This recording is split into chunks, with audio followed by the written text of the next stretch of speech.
ฮัลโหลใหม่ส่งพี่น้องไอ้ก็เขาในยูทูบและในฟิตปูดังเซงมือในกอคาเดียวเนาพี่น้องเขามากินด้วยปุ้เป้ทะเลเผากินไม่จำกัดเวลา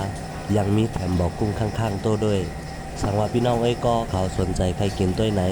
ร้านมันอยู่สุขุมวิทซอย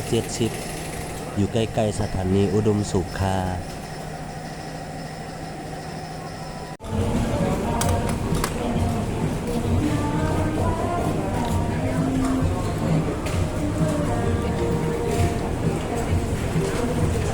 มียิ้มหน่อย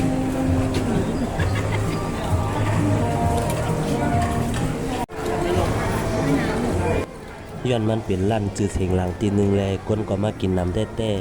ๆตัดตีเข้ามานั่งกินตั้งในก็อ่ำง่ายๆต้องไล่ไปคิวมัน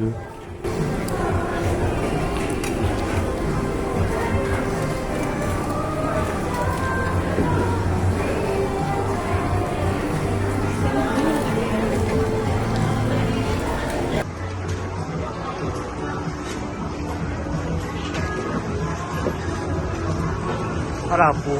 กุ้งมันนอกตรงนี้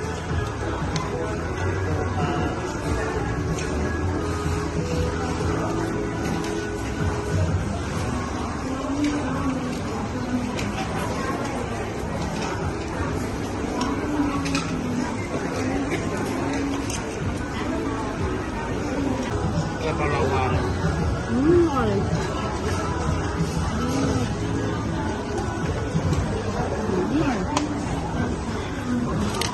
ชิมมันเนี่ย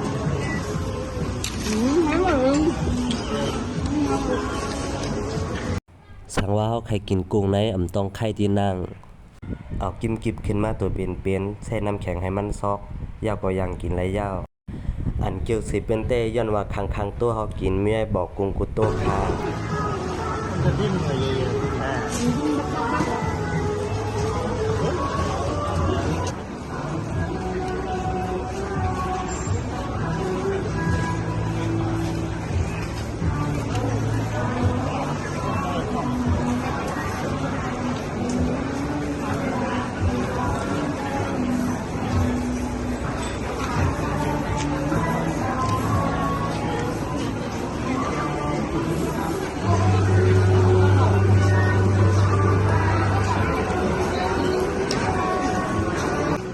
สั่งว่าพี่น้องไอ้ก็เขาเกี่ยววิดีโอในก็ใจกดไลค์กดแชร์ปันพอง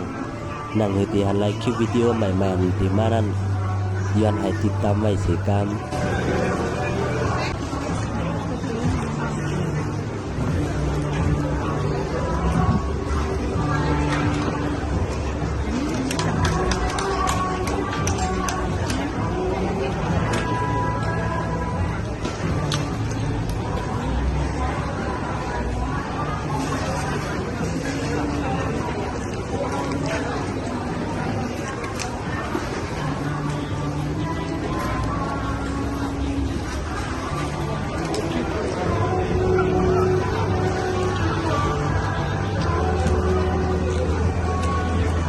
เอาบะหมี่ยืมไหน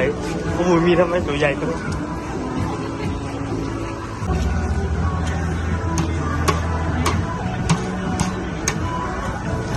อันไรหันอยู่มือเร็วในเป็นลูกค้าอันมานั่งไปต่อคิวมันดาตีไรข้าวนางกินตั้งในคา